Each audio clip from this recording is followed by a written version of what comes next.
So, I mean, why don't we talk about a little bit about something that a lot of small business owners kind of ask us about, and that's working with suppliers. You know, I'm sure you came from a world of being a mural artist, so finding suppliers, manufacturers, things like that was probably really, really hard. Can you kind of take us through like how you started sourcing those to begin with?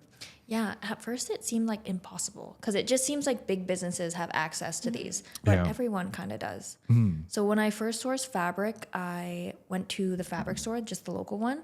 And then I remember like going up to the manager lady and being like, can I buy like a lot of these and can we get like a good price? Yeah. And then it never really worked out that way. And then I saw on the edge of the fabric label, like the manufacturer. And then I found out how to contact head office. Oh, so direct. Yes. That's And then That's I was very like, smart, I saved yeah. so much money. And I was like, thank God I bought that roll of fabric to find their name. And then they're just in Toronto as well. So Very I'm cool. So lucky they're to nice and discover them local. like Yeah. that. Yeah. Yeah. Yeah. So when you're sourcing things like your fabrics and all your raw materials and everything, is there something that you look for specifically? Like, is it like quality? Is it cost? Is it design? Yeah. It's definitely like the material and the feel because it has to like feel good as well because it's right on their hair, Yeah. right? And then definitely cost because we can only spend so much to be able to make so much. Yeah. You want to keep those margins, of course. Yeah. Yeah.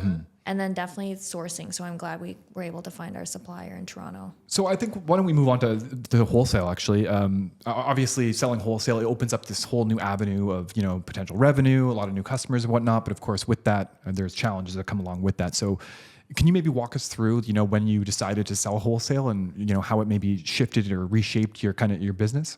Yeah, I was lucky because my cousin like basically made me start as wholesale because Oh, she okay. bought like 60 the first within the first 2 weeks. And I was like, oh my God, I have to make all these scrunchies.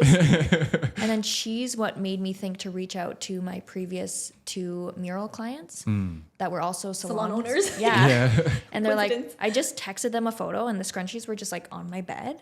And it was like, didn't look professional at all. And I was like, you want to buy these? They're like, yeah, we'll take 30. We'll take 40. And I was like, oh no, Mom, I need your help. So I kind of trickled in that way, luckily. And then I saw the benefits of it because customers were finding me through the salon in person because we're just online. We had nowhere that could be in person. It's so like how you found that fabric person. They found you through this. yeah.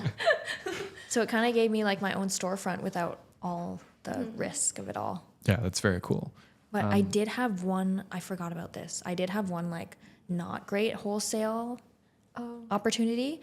She was buying like so many and they were selling out like within the day. She would buy like 60 or 70 at a time. And I would hang them in like a plastic garbage bag on my front door because it was the pandemic and she would go pick them up.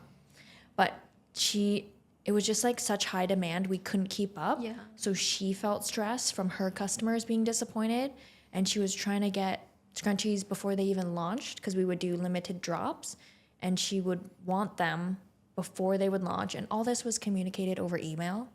So it was just like they misunderstood me and they just like weren't able to understand like I need to put like our online sales first because I need to prioritize us first and I just couldn't make enough for her at the time. So that was one of the most stressful ones and now I just really communicate like we might not be able to fulfill your whole order, like we are handmade and I just really like emphasize that now. It's a lesson learned on communicating. And then I have a call now if I feel that like makes sense, any 'cause tension. a lot of things can be lost that's in smart. translation through text. So Yeah. calls probably.